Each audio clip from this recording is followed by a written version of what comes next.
Before planning, researching, and making my final piece, I was required to make a preliminary task which taught us basic camera rules and editing techniques we could use later on, such as the 180-degree rule, which I found difficult, which was shown in our evaluation on our preliminary task.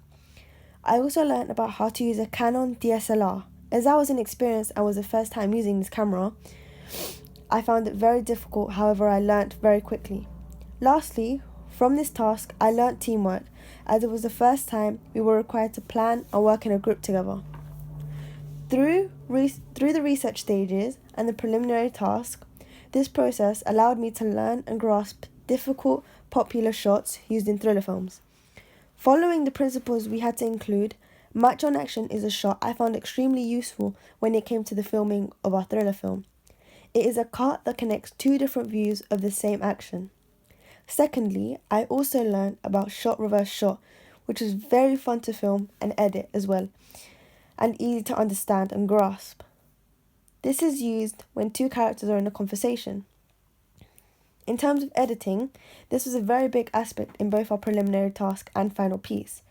I learned how to use Adobe Premiere Pro and do basic things such as import and export my work.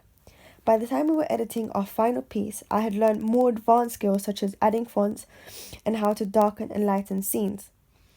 When planning our final piece, we referred to our storyboard, previously written, which showed shots that we could incorporate, which we did, such as the Match on Action. The main problem in our preliminary task was that we did not understand the 180-degree rule, meaning we broke it, leading to disorientation for the audience. This meant that we had to refilm the scene.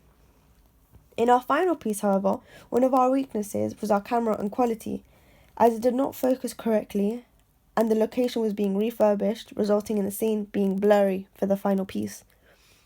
From all of my research and my planning, I can successfully say I have learnt and developed new skills throughout the year leading up to my final sequence.